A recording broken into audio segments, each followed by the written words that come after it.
Hey readers, today I'm sharing with you a biography called Jane Austen, A Life Revealed by Catherine Reef. Now, this was a really interesting but brief biography, and it looked at the life that we know of Jane Austen, but also kind of discussed a little bit like what we don't know about her. I guess she's been kind of enigmatic, which I did not know.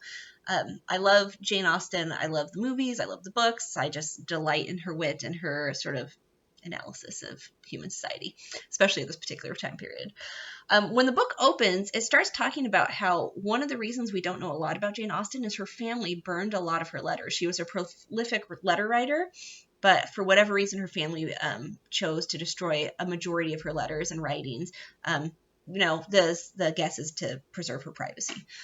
But Jane Austen grew up the daughter of a clergyman. She had a lot of brothers and sisters, and she was particularly close to one of her sisters, Cassandra.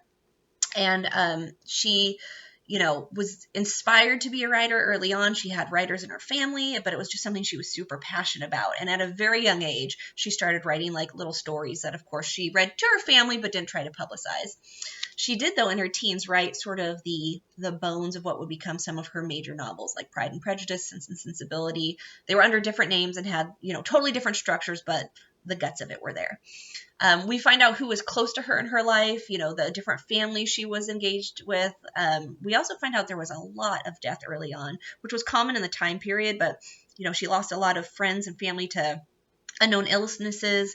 A lot of the women in her life died of childbirth, which is just a good reminder. But she herself actually never married and never had children. She had a couple potential proposals and just decided it was not for her. So she elected to be unmarried for most of her life. She had her sister as her companion for most of her life as well. And she actually died pretty young at the age of 41 of an illness that no one is exactly sure of. But in that time, she managed to write some of like the novels, greatest novels that have lasted throughout the English language.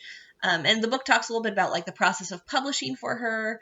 She chose to remain secret as a secret author when she had her books out. Her close family knew, but she didn't really publicize who she was, and talks about the reasons why. But again, for someone who's made such an impact on English literature, it was really fascinating to hear what we know about her life, and also to, figure out like what remains a mystery and why. So if you're a fan of Jane Austen, pick it up. You got to give it a shot.